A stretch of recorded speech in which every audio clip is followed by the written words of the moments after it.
कमाल है यार, कोई लेने आया ही नहीं। टैक्सी स्टैंड पर कोई टैक्सी भी नहीं है। हाँ।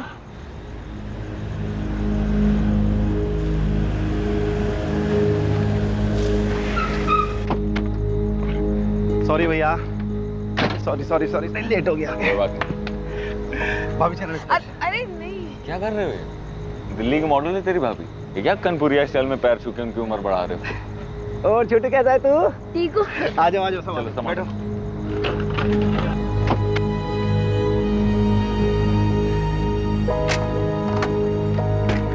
रेलिया बैरन पिया का लिए जाए रे, रेलिया बैरन पिया का लिए जाए रे, जौने टिकसवा से पिया मोरे जैयन, जौने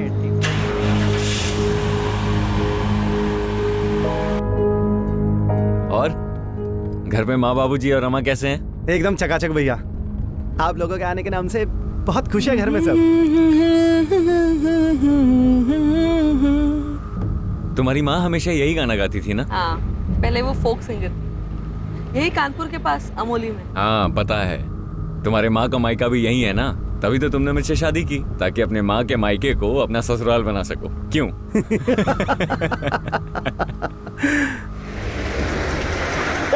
अरे कौन है तुम?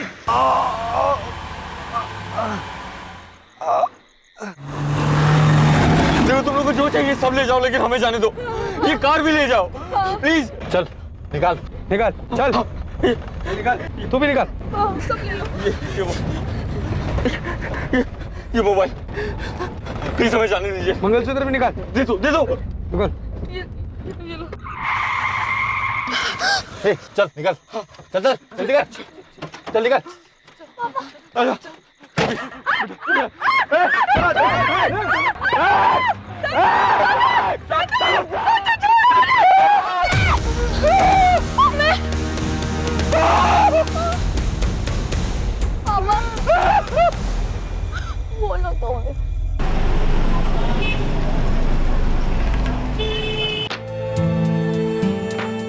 Nice. Okay, one more. Wow. Nice one. Superb. Excellent.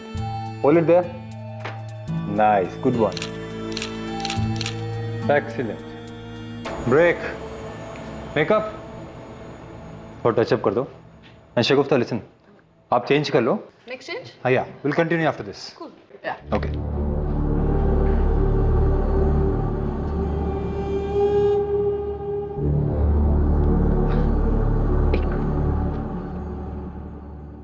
संतोष, तुम कब आए? जब तुम अपना मेकअप ठीक करवा रही थी। स्टॉप इट, तुम फिर शुरू हो गए। जेलस हबी। यार तुम्हें कोई छूता है ना तो तुम्हें बहुत गुस्सा आता है, पता है बाबा, लेकिन ये मेरा प्रोफेशन है ना। हाँ, एनीवे ये सब छोड़ो, तुम बताओ क्यों आए थे? क्यों आए थे मतलब? 10 बजे की फ्लाइट है। हाँ तो फ्लाइट रात को 10 बजे की है ना, तो अभी बस 2 ही बजे होंगे। हाँ, मैंने सोचा कि इस टाइम पे हम दोनों साथ में जाके माँ बाबूजी के लिए कुछ ले लेते हैं। वैसे डोंट वरी, मैंने माँ बाबा दिवाकर और रमा के लिए शॉपिंग ऑलरेडी कर दी। कब? जब तुम अपना बिजनेस आगे बढ़ाने में बिजी थे। Thank you. अच्छा चलो अब तुम जाओ, मुझे लेट होना। ठीक, चल see you soon. Bye bye.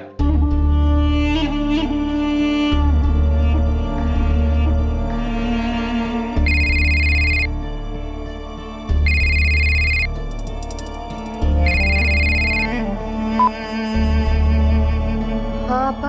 हाँ नुसरत, तुमने फोन किया था? हाँ तो बोलो ना। तू वो कैटलॉग शूट करना चाहती है क्या? वो अम्मी कह रही थी कि अम्मी को जो कहना है कहने दे, लेकिन तू वो कैटलॉग शूट नहीं करेगी, समझी तुम? वैसे भी वो हरीश भाई एक नंबर का घटिया इंसान है, बस हाथ लगाने का मौका चाहिए। लेकिन आपा, मैंने एक बार मना कर दिया ना तो बस। और अम्मी की हर बात सुनने की जरूरत नहीं है नुसरत, उनका तो काम ही यही है। तुम्हारे अभी एग्जाम्स आ रहे हैं ना, तुम एग्जाम्स पे ध्यान दो, पढ़ाई करो, समझी? बाकी सब मैं संभालूंगी। थैंक यू आपा।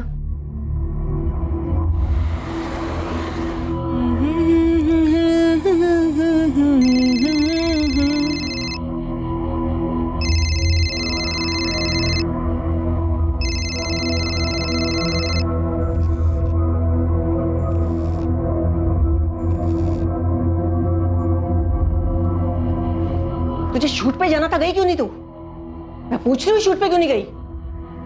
वो शगुफ्ता आपा ने मना किया है। तुम्हारी शगुफ्ता आपा को अपने अलावा किसी और की चिंता है? अम्मी, मुझे हरीश भाई के लिए मॉडलिंग नहीं करनी।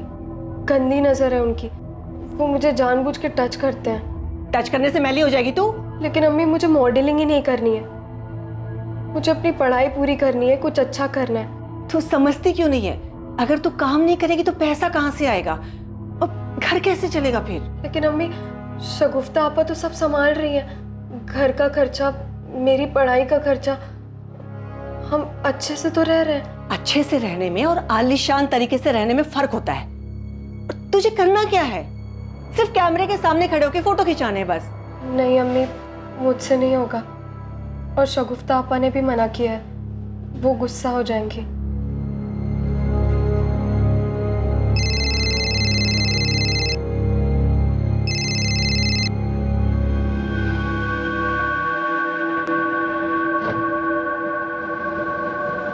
हाँ हाँ, हो जाएगा। हाँ हाँ, मैं बस नीचे हूँ। हाँ, ऊपर ही आ रही हूँ मैं। हाँ हाँ इकबाल, तुम यहाँ पर क्या कर रहे हो? ना तेरी अम्मी फोन उठा रही है और ना ही तेरी बहन। इकबाल, तुम्हें जो भी बात करनी है ना, अम्मी से बात करो। मेरी बहन को बीच में घसीटने की जरूरत नहीं है, समझे तुम? और मेरा पीछा करना बंद कर दो, वरना मुझसे बुरा कोई नहीं होगा, मैं बता दे रही हूँ तुम्हें। देख, तू ठीक नहीं कर रही है। तुमने मुझे छूने की हिम्मत कैसे किया? दूर हट!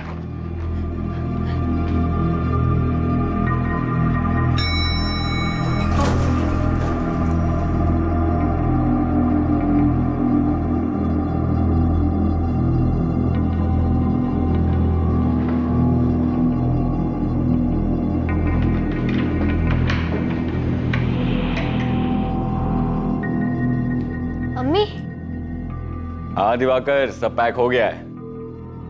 अब तो निकलेंगे बस थोड़ी देर में। हाँ हाँ भैया, आइए ना। आपके और भाभी के लिए बहुत ही बढ़िया इंतजार किए हैं हम। और जानते हैं, माँ बाबूजी बहुत ही वेट कर रहे हैं आपका। हाँ हाँ, अब तो पहुंच ही रहे हैं बस। जी भैया, प्रणाम।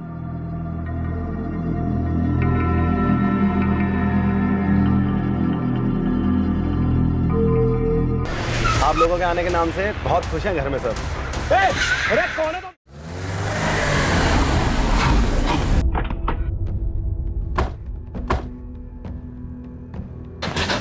ऑफिसर कहाँ है? क्या हुआ? अरे वो लोग। क्या हुआ? क्या बात है? सर वो लोग मेरी पत्नी को उठा के ले गए सर।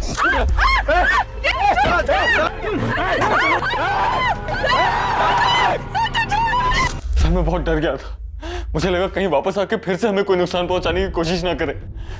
बड़ी मुश्किल से अपने घर पहुंचा सर। सबसे पहले अपने बेटे कबीर को घर पे छोड़ा, और जब पुलिस स्टेशन आ रहा था तो मेरा भाई दिवाकर मिला। अरे दिवाकर!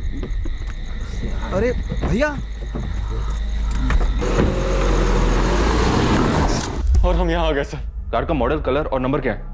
आपकी पत्नी की आपके पास फोटो है क्या? हाँ सर, मेरे सर तो मोबाइल में थी, वो उन लोगों ने छीन ली सर। सर मेरे मोबाइल में है सर। हाँ।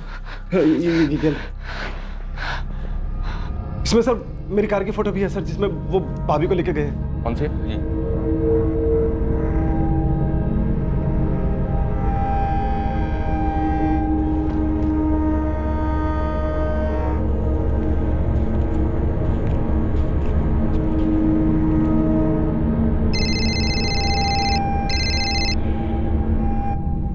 हेलो हेलो मम्मी, शगुफ्ता।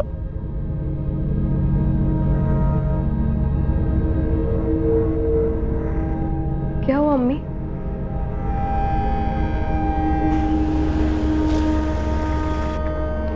पापा, अम्मी गायब।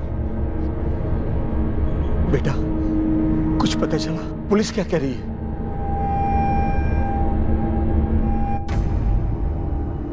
शगुफ्ता की खोज बड़े पैमाने पर की जा रही थी।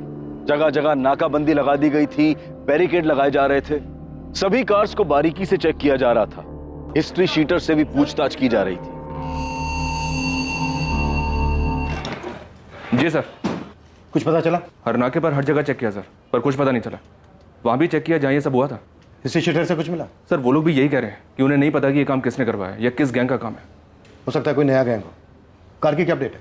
नो सर, कार अभी तक मिली नहीं।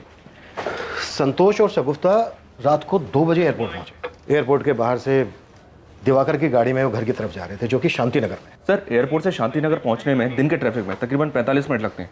रात में तो 20 मिनट से ज़्यादा नहीं लगना चाहिए। जब ये अटैक हुआ मेरे ख्याल में तब 2:30 बज रहे होंगे। और उसके बाद जैसा कि संतोष ने बताया, अटैकर्स ने दिवाकर को जख्मी करके वहीं फेंक दिया। जी हाँ सर।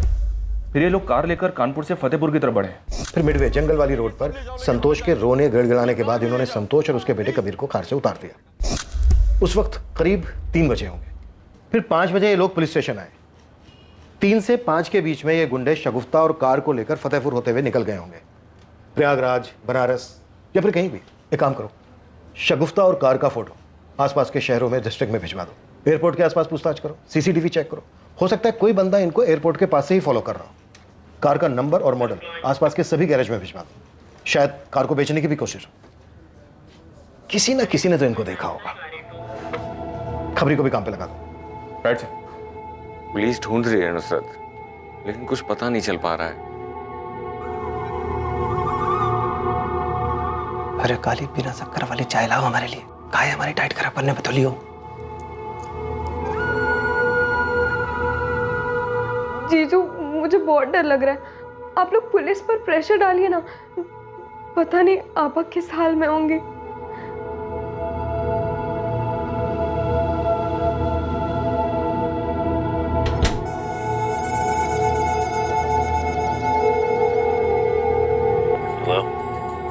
हेलो, क्या किया?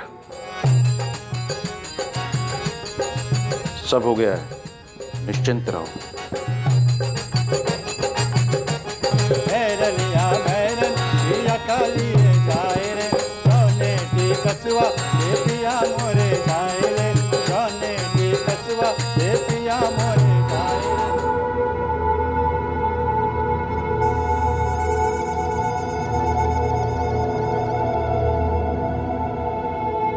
कुछ पता चला क्या सर? पूरा 1 दिन हो गया शगुफ्ता को किडनैप हुए। अरे आप लोग कर क्या रहे हैं सर? पता नहीं वो लोग क्या कर रहे होंगे शगुफ्ता के साथ। देखिए, हम पता करने की पूरी कोशिश कर रहे हैं। हमें लग रहा है वो शगुफ्ता को लेकर कानपुर से निकल चुके हैं। वैसे हमने आसपास के स्टेट की पुलिस को अलर्ट कर दिया है। हमें शक है कि शगुफ्ता से किसी ने ये व्यक्तिगत दुश्मनी उठा की। शगुफ्ता की, आपकी, किसी के साथ कोई रंजिश, कोई दुश्मनी थी? नहीं सर, मेरी या शगुफ्ता की किसी के साथ कोई दुश्मनी नहीं है। इनफैक्ट 4 साल से मैं दिल्ली में रह रहा हूँ। मेरा खुद का बिजनेस है वहां पे। किस चीज की? सर मेरी टाइल्स की कंपनी है सर। उसी के एड शूट के दौरान मैं शगुफ्ता से मिला था।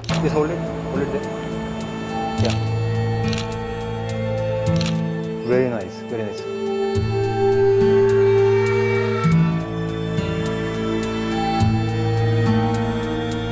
पहले हमारे बीच में दोस्ती हुई, फिर प्यार। कुछ ही दिनों के बाद मैंने उससे शादी के लिए कहा और वो मान गई। फिर हमने शादी कर ली सर 2 साल पहले। 2 साल पहले? जी सर। और आपका बेटा कबीर? सर वो कबीर इनका बेटा नहीं है सर। वो शगुफ्ता भाभी और उनके पहले पति का बेटा है। 1 नंबर का घटिया इंसान है सर वो। सर इकबाल नाम है उसका। ये इकबाल ऐसा कुछ कर सकता है? वो क्यों करेगा सर? तो हमारी शादी के काफी साल पहले से ही शगुफ्ता और इकबाल अलग रहने लगे थे। और इकबाल बहुत अच्छे से जानता है कि कबीर शगुफ्ता से कितना प्यार करता है। और सर कबीर और शगुफ्ता में मेरी जान बसती है सर। हम तीनों की अपनी ही एक अलग दुनिया है। देख लेना पापा, आज सबको हरा के रहूंगा। अरे हरा के तो दिखाओ बच्चू। ये क्या हुआ? अरे क्या हुआ? अरे यार, ये अरे अरे उससे मारो ना। देखो उससे। अरे मैं खेल रहा हूँ ना, रुको। तो खेलना ही नहीं आता। 1 मिनट। अरे रुको, जाओ। यस, मैं जीत गया। अच्छा, माँ बेटे ने एक टीम बना ली है। छोड़ूंगा नहीं मैं दोनों को। सर प्लीज मेरी शगुफ्ता को ढूंढ दीजिए सर। पता नहीं कहाँ होगी, किस हाल में होगी। पता नहीं क्या किया होगा उन लोगों ने उसके साथ।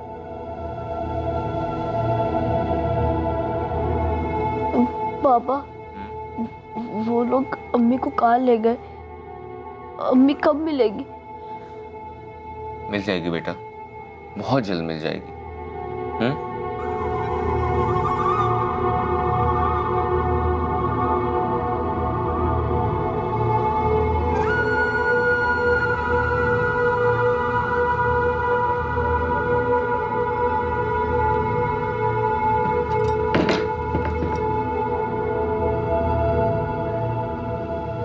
ये जो कुछ भी हो रहा है सही नहीं हो रहा है। एक बच्चे को उसकी माँ से कोई कैसे अलग कर सकता है? आप एक बात सच सच बताएंगे? क्या आपको पता है कि भाभी कहाँ है? अरे दिमाग फिर गया क्या तुम्हारा? हमें कहे तो सबको पता है कि वो कहाँ है। गुंडे उठा के लेके गए हैं ना उनको। भगवान जाने उनके साथ अब क्या हो रहा होगा।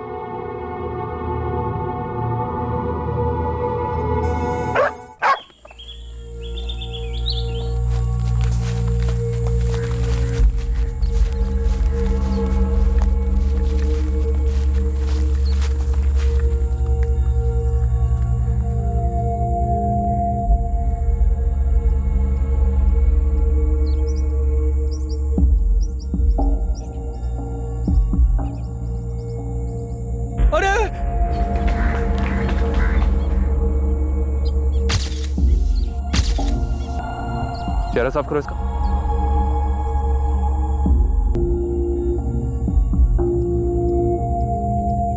ये तो शगुफ्ता है। जी हाँ सर, बॉडी पर मल्टीपल स्टैबिंग्स है।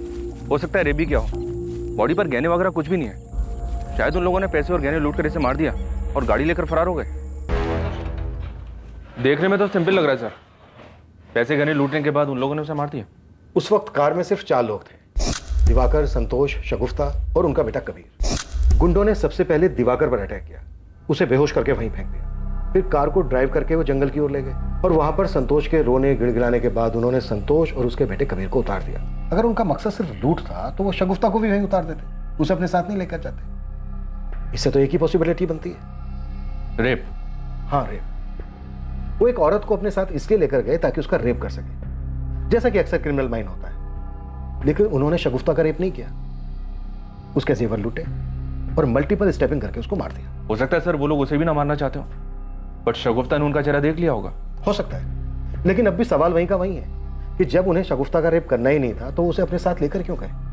और अगर लूट करने के बाद शगुफ्ता को मारना ही था तो बाकी सबको क्यों छोड़ दिया, उन्हें क्यों नहीं मारा? त्रिवेदी, पता नहीं क्यों मुझे ऐसा लग रहा है कि शगुफ्ता का अबडक्शन उसे मारने के लिए किया गया था। कोई तो है जो किडनैपिंग की आड़ में शगुफ्ता को मारना चाहता था। तो फिर ऐसा कौन हो सकता है सर? त्रिवेदी, शगुफ्ता के घर वालों के बारे में पता करो, यहां कानपुर में भी और दिल्ली में भी। ये क्राइम जितना सिंपल दिख रहा है ना, उतना है नहीं। एक औरत इतने टाइम के बाद यहां कानपुर आती है और आते ही उसको मार दिया जाता है। मुझे लग रहा है कि हमें कहानी दिखाई कुछ और जा रही है, जबकि असल कहानी है कुछ और। मुझे तो समझ ही नहीं आ रहा है कि मैं आपसे क्या कहूं। मुझे तो यकीन ही नहीं हो रहा है कि शगुफ्ता मर चुकी है। तुम्हारी वाइफ और तुम्हारी फैमिली के बीच सब कुछ ठीक चल रहा था? हाँ, सब कुछ बिल्कुल ठीक था हमारे बीच। वो हमारे घर की बहू थी, क्या बुरा हो सकता था? लेकिन आपके पड़ोसियों का तो कुछ और ही कहना है। अरे कुछ भी ठीक नहीं था सर। शादी के बाद संतोष अपनी पत्नी को लेकर आया था, लेकिन उसके बाप ने घर में पैर तक रखने नहीं दिया। पूरे खानदान के मुंह पर काली खमली है तुमने। एक तो एक बच्चे की माँ और ऊपर से उन लोगों की। अरे हमारे में क्या लड़कियों का अकाल पड़ गया है? कान खोलकर सुन ले, इसे तो हम किसी भी कीमत पर नहीं अपनाएंगे। और अगर तूने इसे तलाक नहीं दिया ना तो तुझसे भी सारे रिश्ते तोड़ लेंगे, याद रखना। तू अपनी औलाद से कोई कब तक नाराज रहे। और शगुफ्ता बहुत अच्छी लड़की थी। तो आपने उसे माफ कर दिया था? हाँ, माफ कर दिया था। वो और कबीर हमारे परिवार का हिस्सा है और मेरा बेटा उससे इतना प्यार करता था। हाँ, मैं शगुफ्ता से बहुत प्यार करता था, करता हूं। लेकिन हमने तो सुना है शगुफ्ता से काफी नाराजगी थी तुम्हें, उसकी आदतों से काफी प्रॉब्लम थी। आई न्यू इट सर, वो शगुफ्ता को जरूर नुकसान पहुंचाएगा। वो तो हर समय ना उसको डोमिनेट करने की कोशिश करता रहता था। बहुत ही घटिया सोच वाला इंसान है ये संतोष।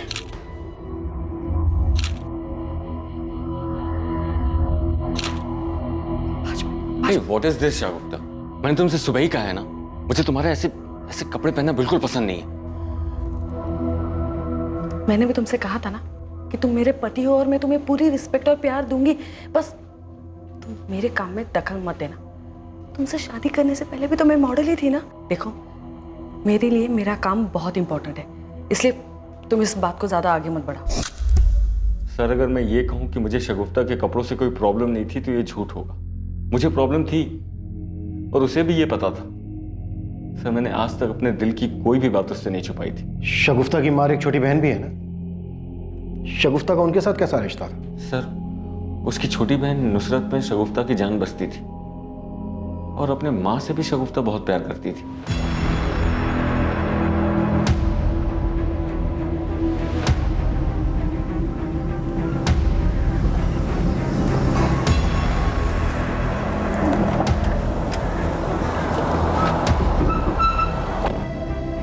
पूरे हैं, गिन लेना।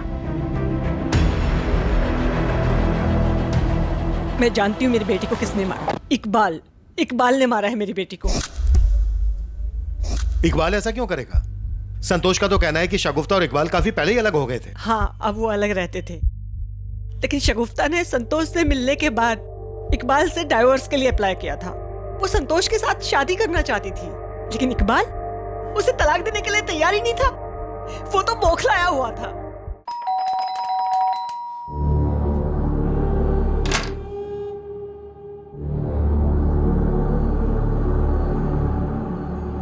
तुम मेरे साथ ऐसा नहीं कर सकती। ये सब क्या नाटक है इकबाल? हम दोनों बहुत पहले अलग हो गए थे और मत भूलो कि तुम मुझे छोड़कर चले गए थे। मेरे से गलती हो गई, प्लीज।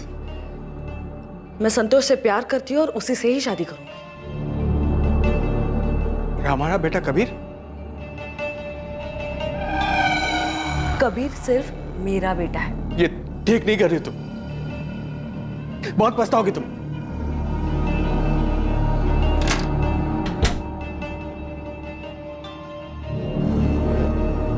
मैंने बहुत प्यार से पाला था सर अपनी बच्ची को।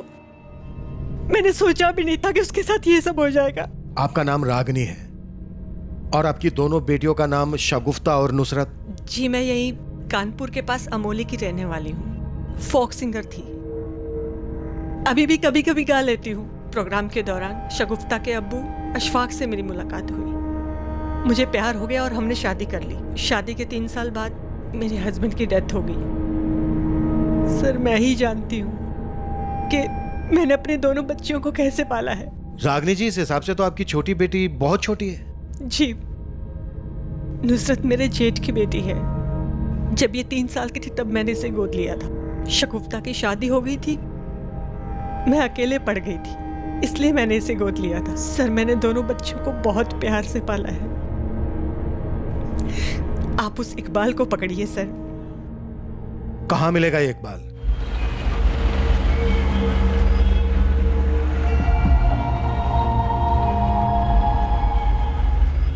तो इकबाल बहुत गुस्सा था तुझे शगुफ्ता पर? नहीं सर, मैं उससे बिल्कुल गुस्सा नहीं था, बल्कि मैं उससे प्यार करता था। लेकिन शगुफ्ता ने तुझे तलाक देकर संतोष से शादी कर ली, तो हो सकता है तेरा ये प्यार नफरत में बदल गया हो और इसीलिए शायद मरवा दिया तूने शगुफ्ता को। कैसी बातें कर रहे हैं सर आप? मुझे तो यहाँ आकर पता चला कि शगुफ्ता मर चुकी है। पिछले 2 महीने से उससे मिला तक नहीं मैं। लेकिन रागनी जी तो कुछ और ही कह रही है। वो औरत सिर्फ मुझे फंसाना चाहती है सर। बहुत चालू औरत है वो, पैसों के लिए किसी भी हद तक जा सकती है। मुझे पता है कि अभी ये सब क्यों बोल रही हो। क्यों? क्योंकि 7 लाख रुपए लिए हैं मुझसे उसने और देने का नाम तक नहीं ले रही हो। लेकिन तूने उन्हें 7 लाख रुपए दिए क्यों? शगुफ्ता के नाम पर। मेरा प्रोडक्शन हाउस अगर नुकसान में नहीं होता तो ये पैसे मैं तुमसे कभी नहीं लेती। ठीक, शगुफ्ता को मना लीजिए प्लीज, मैं उसके बिना नहीं रह सकता। अरे चिंता मत करो, शगुफ्ता तुमसे बहुत प्यार करती है। मैं बात करूंगी ना उससे, और संतोष के साथ शादी मैं होने नहीं दूंगी। इस बात को 2 साल हो गए सर। शगुफ्ता की शादी भी हो गई, अब वो औरत ना मेरे पैसे लौटा रही है ना मेरे फोन का जवाब दे रही है। शगुफ्ता की माँ शगुफ्ता की हत्या का इल्जाम तेरे सर पे लगा रही है और तू यहाँ अपनी कुछ अलग ही कहानी सुना रहा है। कोई कहानी नहीं सुना रहा सर, कहानी सुनाना तो उस रागिनी का काम है। कुछ काम हम तो करती नहीं हो औरत, सिर्फ पैसे के लिए शगुफ्ता के पीछे पड़ी रहती थी। मैं बोल रहा हूँ बहुत चालू औरत है वो सर। शगुफ्ता 14 साल की थी ना, तब से उसने उसे काम पर लगा दिया था। इनफैक्ट हमारी शादी भी इस रागिनी की वजह से टूटी थी। और वो दूसरी बेटी ना उसकी नुसरत, उसे भी उसने इसलिए गोद लिया था ताकि उसके पास बुढ़ापे में पैसे आते रहे। पैसों के लिए सर वो किसी भी हद तक गिर सकती है। आपा ये देखो। इसकी शक्ल। तुम दोनों क्या खिकी कर रहे हो? इस मैगजीन में बात की है मैंने, अच्छे पैसे देने मॉडलिंग के। अम्मी आप जानती है ना मैं ऐसे शूट नहीं करती। हाँ तो तुझे कौन कह रहा है? नुसरत करेगी ना। अम्मी नुसरत ये सब बिल्कुल नहीं करेगी। जब ये मॉडलिंग करना ही नहीं चाहती है तो आप इसके पीछे क्यों पड़ी है? तो अपना मुंह बंद रख। खुद तो शादी करके सेट हो गई, अब हमारे घर का क्या होगा, कैसे गुजारा होगा, सोचा कभी? किस चीज की कमी है आपको? हाँ, आपकी हर जरूरत तो पूरी हो रही है ना, लेकिन हाँ, आपकी ख्वाहिशें मैं पूरी नहीं कर सकती क्योंकि उसका तो आंख है ही नहीं। अम्मी आपके लिए कितना भी करो कम ही है। अगर आपका बस चले ना तो अब अपनी बेटियों को धंधे पर बिठा दो। बकवास नहीं चाहिए।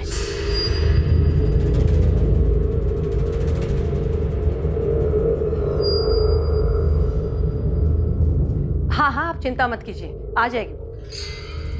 सुन, दिल्ली से हरीश भाई का फोन था, पिछली बार तो एडजस्ट कर लिया था उसने, इस बार नहीं गई तो प्रॉब्लम हो जाएगी। लेकिन अम्मी, अभी अभी तो शगुफ्ता आपा का इंतकाल हुआ है और अभी आप मुझे ये सब कह रही हैं। तेरी शगुफ्ता आपा नहीं है इसलिए तो कह रही हूँ। अब घर को कौन संभालेगा?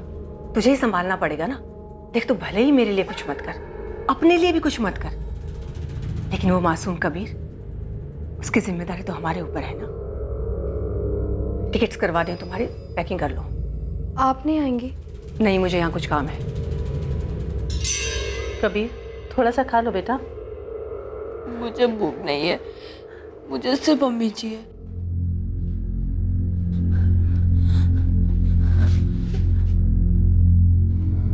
पापा, अम्मी का है, मुझे सिर्फ अम्मी चाहिए। कबीर, तुम्हें याद है ना अम्मी क्या कहा करती थी?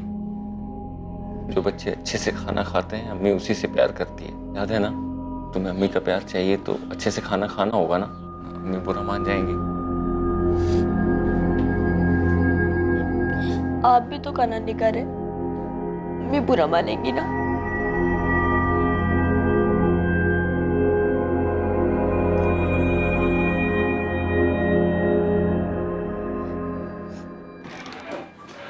जी सर। कार का कुछ पता चला? नहीं सर, कानपुर के बॉर्डर के पास हर जगह पता कर लिया। और इकबाल का? जी हाँ सर, इकबाल के बारे में पता करवाया। काफी रसिक मिजाज का आदमी है, ड्रिंक्स करता है, कभी कभी औरतें भी आती है उसके पास। कबीर 8 साल का था जब शगुफ्ता और इकबाल अलग हुए थे। ये कॉल रिकॉर्ड्स आ गया सर, ये देखिए। इकबाल रागिनी और नुसरत को बार बार कॉल कर रहा था सर, और शगुफ्ता को भी। हो सकता है अपने 7 लाख रुपए वापस लेने के लिए पीछे पड़ा। सर, फैमिली के बाकी मेंबर्स तो क्लीन है, पर इस रागिनी का कुछ झोल लग रहा है। ये देखिए सर, ये रागिनी यहाँ कानपुर में किसी के रेगुलर टच में थी, किसी शैलेंद्र नाम के आदमी के। और जिस रात शगुफ्ता यहाँ कानपुर में आई थी, उस रात भी इसने शैलेंद्र को 8 बार कॉल किया था। हाँ, मैंने किया था फोन। शैलेंद्र मेरा चचेरा भाई है। कमाल है, चचेरा भाई है तो आपने इतने सालों से अपने चचेरे भाई से कांटेक्ट क्यों नहीं किया? जहां तक मैं देख पा रहा हूँ पिछले 2 महीने से ही आप दोनों के बीच बातचीत हो रही है। असल में ये भी एक फोक सिंगर है, लेकिन यहाँ कानपुर में रहकर कोई क्या कमाएगा। मैंने इससे कहा था कि दिल्ली में आ जाओ, मेरे साथ काम कर लो। सर, क्या एक बहन अपने भाई के लिए इतना भी नहीं कर सकती? हम तो गाने बजाने वाले लोग हैं साहिब, लेकिन यहाँ फिल्मी गानों के आगे अब लोग हमें पूछते ही कहाँ हैं। वो तो रागनी दीदी ने कहा कि वो मेरे साथ एल्बम निकालेंगी, तो मैंने भी हाँ कह दिया। वैसे बड़ा ही अजीब इत्तेफाक है रागनी जी, आपकी बेटी की हत्या के 2 महीने पहले ही आप दोनों भाई बहन के बीच प्यार पनपा। कहीं इस प्यार पनपने की कोई और वजह तो नहीं है? तो आपको लगता है मैंने शगुफ्ता को मरवाया? अच्छा, वो आपने खुद अपने मुंह से कह दिया। वरना एक माँ अपनी बेटी की हत्या करवा सकती है, ये सोच के भी बुरा लगता है। वैसे जो औरत अपनी बेटी के पहले पति से अपनी बेटी के नाम पर पैसे ले सकती है और एक बच्ची को इसलिए गोद ले सकती है कि अपने स्वार्थ के लिए उसकी इच्छा के विरुद्ध उससे काम करवा सके, वो औरत कुछ भी कर सकती है। मैं अच्छी तरह से जानती हूँ आपके कान में ये सब बातें कौन डाल रहा है। मुझे बस इतना पता है कि मैंने कुछ नहीं किया, ये सारा किया धरा उस इकबाल का है। शगुफ्ता उसे मिली नहीं तो उसने मरवा दिया उसे, और अब सारा इल्जाम मुझ पे लगा रहा है। सर, अगर आपको मेरे खिलाफ कोई भी सबूत मिले तो आप गिरफ्तार कर सकते हैं मुझे। साहब, सच में हमने कुछ नहीं किया।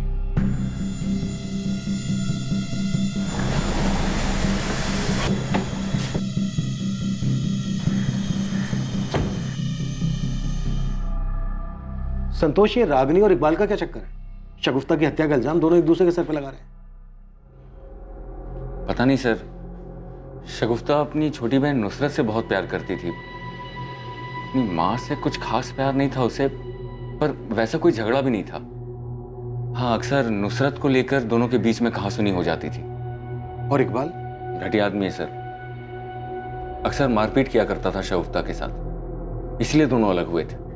लेकिन सर मुझे ये नहीं समझ में आ रहा है कि ये 2 साल बाद क्यों उसका मर्डर करवाएगा। शगुफ्ता ने तुम्हारे साथ शादी की, हो सकता है वो इस बात को लेकर गुस्से में।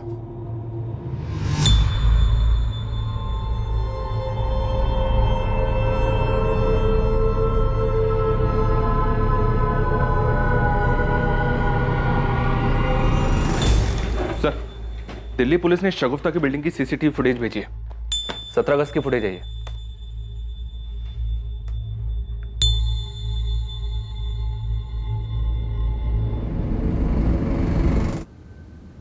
इकबाल, तूने तो हमसे कहा था कि तू शगुफ्ता से पिछले 2 महीने से नहीं मिला है। पता क्या है मैंने? शगुफ्ता की मौत से 1 दिन पहले तू शगुफ्ता के घर गया था। हाँ सर, मैं वहां पर गया था क्योंकि रागिनी न मेरा फोन उठा रही थी न मेरे पैसे लौटा रही थी, तो शगुफ्ता से यही कहने गया था मैं। अगर तू सिर्फ पैसों की बात करने गया था तो ये क्या है? क्या है ये? अब आगे बकेगा या आगे की कहानी भी दिखाऊं? शगुफ्ता, देख, जहां पैर होता है ना वहीं इतना गुस्सा होता। मैं जानता हूं तुम मुझसे बहुत प्यार करती है ना? दिमाग खराब हो गया तेरा? हाँ, मेरे दिल में तेरे लिए कुछ भी नहीं है, न प्यार न गुस्सा न नफरत, कुछ नहीं, समझा तू? तू झूठ बोल रही है, मुझे मालूम है। तू मुझे जलाने के लिए उस संतोष से शादी की। देख, तेरे से अलग होने के बाद तेरी वैल्यू समझाऊं मैं। देख प्लीज, संतोष को छोड़ के मेरे पास आ जा प्लीज। इस गलतफहमी में मत रहना तुम। मैं संतोष से इसलिए शादी करी क्योंकि मैं उससे प्यार करती हूँ, और तेरे लिए ना मेरे दिल में कुछ भी नहीं है। अपने दिमाग में डाल दे, कुछ भी नहीं। सर, मैं शगुफ्ता से बहुत प्यार करता था और वहां सिर्फ मैं उसे मनाने गया था। और वो जब नहीं मानी तो मरवा दिया, ये सोच करके अगर वो तेरी नहीं हो सकती तो फिर किसी की नहीं हो सकती। मैं उसे कैसे मरवा सकता हूँ? मैं उससे बहुत प्यार करता था, अब भी करता हूँ। बहुत मोटी चमड़ी है ना तेरी, ऐसे नहीं मानेगा। त्रिवेदी, एकदम ससुराल वाली खातिर करना है। इकबाल ने मारा है शगुफ्ता भाभी को, पुलिस ने पकड़ लिया है उसे। अब्बू, कबीर, मैं तुम्हारा पापा हूं। उस आदमी से तुम्हारा कोई लेना देना नहीं है। आज से मैं ही तुम्हारा पापा और तुम्हारी अम्मी भी।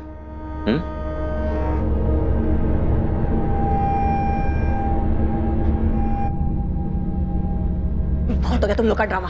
कबीर की नानी जिंदा है अभी। कबीर मेरे साथ जाएगा। चल बेटा। अरे, आप कबीर को नहीं ले जा सकती हैं। तुम कैसे रोकोगे मुझे? क्या लगता हो कबीर के? कबीर का तुम्हारा खून का रिश्ता तक नहीं है। चल बेटा। आप मुझे कबीर से अलग क्यों कर रही हैं? ये मेरी शगुफ्ता की आखिरी निशानी है। और शगुफ्ता मेरी बेटी थी, कबीर तुम्हारा सौतेला बेटा। तो कानूनी तौर पर इसकी सगी रिलेटिव सिर्फ मैं हूं। चल बेटा। सलाम साहब। क्या रे चंदू, आजकल कोई इन्फॉर्मेशन नहीं मिल रही है तेरी तरफ से? शगुफ्ता की कार कहाँ चली गई ये भी पता नहीं कर पाया तू? साहब, मैं शगुफ्ता की कार क्या, उसका खून ही लेकर आया हूं आपके पास। इकबाल? नहीं, इकबाल नहीं, रागिनी, शगुफ्ता की अम्मी। ये देखिए साहब, ये खास कॉपी आप ही के लिए निकलवाया है। सब बहुत बड़ा हाथ मारा है रागिनी ने शगुफ्ता के मरने के बाद, शायद इसलिए मारा हो शगुफ्ता को। त्रिवेदी, रागिनी को बुला। सर, ये तो फोन ही नहीं उठा रही सर। जिस होटल में रागिनी रुकी थी उस होटल से पता करो इस वक्त वो कहाँ। सर, हेलो, ये रूम नंबर 204 में रागिनी जी से बात करवाइए प्लीज। सर वो तो चेकआउट करके चली गई। व्हाट? क्या हुआ? वो तो चेकआउट करके निकल गई सर। सर, रागिनी जी कबीर को लेकर चली गई हैं सर। उनको रोकिए ना प्लीज, हमें एफआईआर करना है उसके खिलाफ। त्रिवेदी, रागिनी के नंबर से पता करो कि उसने कोई कैब बुक की है क्या। हर नाके को अलर्ट करो, किसी भी हाल में ये औरत हमारे यहाँ से निकल लेनी चाहिए। नानी प्लीज मुझे पापा के पास ले चलो, प्लीज प्लीज। चुपचाप बैठे रहो। सर, पता चल गया, रागिनी ने स्पीड अप कैब बुक किया, एयरपोर्ट की तरफ गई है। इससे पहले कि वो एयरपोर्ट पहुंचे, अरेस्ट, मूव।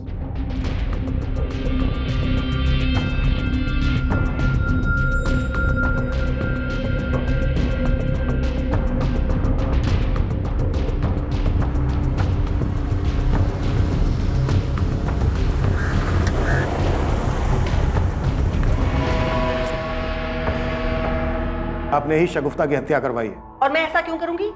शगुफ्ता की उस जमीन के लिए जिस पर आपकी बहुत दिनों से नजर थी। शगुफ्ता ने यहाँ कानपुर में काफी जमीन खरीद ली थी, दिल्ली में भी काफी प्रॉपर्टी बना ली थी। शगुफ्ता के विल के हिसाब से उसके मरने के बाद उसका सब कुछ उसके बेटे कबीर के नाम हो जाता और पावर ऑफ अटॉर्नी आपको मिल जाती। शगुफ्ता के मरते ही आपने उसकी कानपुर की सारी जमीन बेच दी। इनफैक्ट पिछले 2 महीने से ये जमीन बेचने की आप प्लानिंग कर रही थी, इसीलिए पिछले 2 महीने से आप अपने चचेरे भाई शैलेन से लगातार बात कर रही थी। ये आप क्या कह रहे हैं? आपके चचेरे भाई शैलेन ने सब कुछ बता दिया है। शगुफ्ता से पैसे निकलवाना आपके लिए मुश्किल हो गया था क्योंकि वो आपकी फितरत समझ गई थी, लेकिन शगुफ्ता की मौत के बाद आपको काफी फायदा होने वाला। एक तो आप नुसरत से बड़े आराम से काम करवा सकते थे, दूसरे शगुफ्ता की मौत के बाद जो उसकी प्रॉपर्टी उसके बेटे कबीर के नाम होने वाली थी उस पर राज कर सकते थे। इनफैक्ट आप कबीर को अपने साथ इसीलिए लेकर जा रही थी ताकि बाकी बची हुई प्रॉपर्टी को आप अपने काबू में ले सके, उस पर हक जमा सके। और फिर कौन जाने, प्रॉपर्टी के लालच में एक ना एक दिन आप कबीर को भी मरवा देते। अब सच सच बताइए रागनी जी, किससे मरवाया आपने शगुफ्ता को? किसे दी थी सुपारी? मैं आपकी सारी बातें मानती हूँ, मैं मानती हूँ कि मैं बहुत बुरी माँ हूँ, लेकिन इतनी बुरी नहीं कि अपनी ही बच्चे की जान ले लूं मैं। आप जैसी औरत ना लालच के लिए कुछ भी कर सकते हैं। सर, इकबाल रागिनी के फोन कॉल्स डिटेल्स सब चेक कर लिए, पर दोनों में कुछ भी सस्पिशियस नहीं दिख रहा है। इस केस की खास कड़ी वो कार जिस कार में शगुफ्ता को ले जाया गया था, उस कार के बारे में हमें अभी तक पता नहीं चला सर।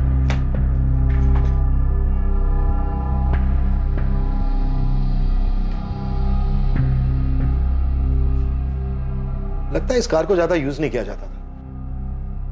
फिर मर्डर वाली रात ये कार क्यों यूज की गई होगी? कमाल है दिवाकर, उस दिन अटैकर्स ने तुम पर, तुम्हारी भाभी शगुफ्ता, तुम्हारे भाई संतोष, तीनों पर अटैक किया, लेकिन उन्होंने तुमसे कुछ नहीं लिया। तुम्हारा पर्स, तुम्हारी ज्वेलरी, तुम्हारा मोबाइल फोन, कुछ भी नहीं। क्यों? सर, उन लोगों ने तो मुझे पहले ही बेहोश कर दिया था, मुझे तो कुछ पता ही नहीं, और जब होश आया तो मैं रोड पर था। वो तो बाद में मुझे संतोष भैया रास्ते पर मिल गए। अच्छा, ये गुंडे जो तुम्हारी कार लेकर गए वो काफी पुरानी है ना?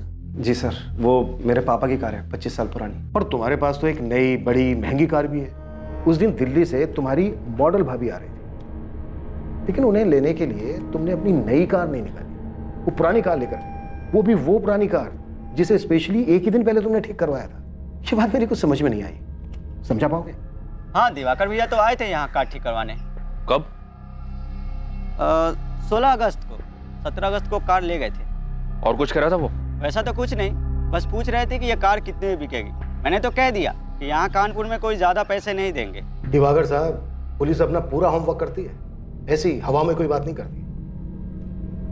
तो आप अपनी पुरानी कार इसलिए लेकर गए ताकि उसमें पुरानी यादें ताजा कर सके, या फिर इसलिए लेकर गए कि नई कार में आप लूट कैसे करवाते हैं, मर्डर कैसे करवाते हैं? क्योंकि आपको अपनी नई कार तो बहुत प्यारी है ना? सर, मैंने कुछ अरे नहीं रुकिए किया। रुकिए रुकिए, इतनी जल्दी क्या है? बहुत सबूत है हमारे पास। ये रहे दिवाकर साहब आपके कॉल रिकॉर्ड्स। जब हमने आपके कॉल रिकॉर्ड्स दोबारा से चेक किए तो हमारे सामने आया कि अटैक की रात से लेकर अब तक आपको गोंडा से बहुत सारे कॉल आ रहे थे, वो भी एक लैंडलाइन नंबर से। तो हमने सोचा भाई पता किया जाए ये नंबर किसका है जो दिवाकर साहब को इतना परेशान कर रहा है, इतने कॉल कर रहे हैं। तो हमने पता किया तो हमें मालूम हुआ कि ये नंबर तो एक स्क्रैप डीलर का है। हमने उससे पूछा भाई तुम दिवाकर साहब को इतने सारे कॉल क्यों कर रहे थे? तो पता है उसने हमें क्या बताया? वो जो आपकी खानदानी कार थी जिसमें आप अपनी पुरानी यादें ताजा करने गए थे, जिसे पुलिस बेसब्री से ढूंढ रही थी, वो कार उसी ने खरीदी। अब ये बोल, ये सब तूने खुद किया या तेरा बाप भी शामिल है इसमें? क्योंकि तेरे बाप को भी शगुफ्ता पसंद नहीं थी ना।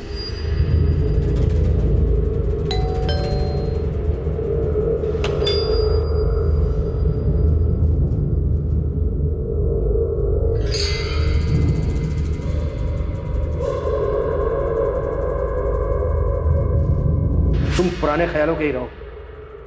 इतनी घटिया सोच है तुम्हारी। गर्लफ्रेंड मॉडल थी तो सब ठीक था, कोई बात नहीं, लेकिन जब वो वाइफ बन गई तो उसे घर की चार दीवारी में रहना चाहिए था। ऐसी घटिया मेंटेलिटी है ना तुम जैसे लोगों की, संतोष। बहुत प्यार करता था मैं शगुफ्ता से, पहली नजर में ही प्यार हो गया था उससे। Very nice, very nice. अपने बाबा के मना करने के बाद भी मैंने उससे शादी की। कान खोलकर सुन ले, इसे तो हम किसी भी कीमत पर नहीं अपनाएंगे। इतने साल मैंने अपने बाबा को मनाने की कोशिश की और आखिर में वो मान भी गए। बस वो चाहते थे कि शगुफ्ता मॉडलिंग छोड़ दे। मैंने बहुत कोशिश की शगुफ्ता को समझाने की, लेकिन वो मानी नहीं। मेरे लिए मेरा काम बहुत इंपॉर्टेंट है, इसलिए तुम इस बात को ज्यादा आगे मत बढ़ाओ। मैं अपने माँ बाप और शगुफ्ता के बीच के इस रंजिश से तंग आ गया था। मुझे कुछ समझ में नहीं आ रहा था मैं क्या करूं, तो मैंने घर वालों को झूठ बोल दिया कि उसने मॉडलिंग छोड़ दी है। लेकिन शगुफ्ता मेरी कोई भी बात मानने को तैयार नहीं थी। प्लीज संतोष, तुम्हें उनसे झूठ बोलने की जरूरत नहीं थी। मैंने तुमसे शादी की है, लेकिन इसका मतलब ये नहीं कि मेरी अपनी कोई आइडेंटिटी ही नहीं है। मुझे अपने काम से बहुत प्यार है। तुम्हें अगर अपने काम से इतना प्यार है तो नुसरत को क्यों मना करती हो? क्योंकि उसे ये सब पसंद नहीं है। ऊपर से वो लोगों को हैंडल नहीं कर पाती। और तुम्हें पता है, मेरी मर्जी के बगैर कोई मुझे हाथ भी नहीं लगा सकता। तो अगर तुम्हारी मर्जी होगी तो कोई हाथ लगा देगा? संतोष, मैं मॉडलिंग करती हूँ, पैसों के लिए लोगों के साथ सोती नहीं हूँ। मैं अपने काम में बहुत अच्छी हूँ। मैं अपना करियर किसी के लिए नहीं छोड़ सकती। बस बहुत मेहनत की है मैंने यहाँ तक पहुंचने के लिए। मैं समझ गया था सर कि वो मानेगी नहीं। उसने इकबाल को भी इसलिए छोड़ा था। पर सर, मैं कभी भी ये नहीं सह पाता कि वो मुझे छोड़कर किसी और के साथ चली जाए। इसलिए तूने शगुफ्ता को मरवा दिया? मैं बौखला गया था सर। उसका वो काम, उसकी मॉडलिंग, उसके वो कपड़े, लोगों का उसे वैसी नजरों से देखना, उसके यूनिट के लोगों का उसको वो छूना, मेरा दिमाग नहीं काम कर रहा था। ऊपर से मैंने शगुफ्ता से शादी करके अपने घर वालों को बहुत तकलीफ दी थी। अब अगर उनके शगुफ्ता को अपनाने के बाद हमारा तलाक हो जाता तो कितना बुरा लगता उन्हें। मैं ये सब नहीं चाहता था। तो तूने दिवाकर के साथ मिलकर शगुफ्ता को मारने की प्लानिंग कर ली। शगुफ्ता को लेकर इतनी खलिश थी तेरे मन में, और तू इसे प्यार कह रहा है? प्यार नहीं था ये। तुझे बस एक खूबसूरत ट्रॉफी वाइफ चाहिए थी जिसे तू दुनिया को दिखा सके। अगर तू सच में प्यार करता ना शगुफ्ता से, तो उसकी इज्जत करता, उसके काम की इज्जत करता, उसके सपनों की इज्जत करता, उसे उसकी खुशी चुनने देता, जबरदस्ती उसे अपने रंग में रंगने की कोशिश नहीं करता। तुझे किसी की जिंदगी से खेलने का कोई हक नहीं था, लेकिन तूने अपनी जिद, गुस्से और जलन की वजह से अपनी ही पत्नी को मरवा दिया। कबीर के सर से उसकी मां का साया छीन दिया। इसके लिए तुझे कभी कानून माफ नहीं करेगा, और न ही कभी कबीर।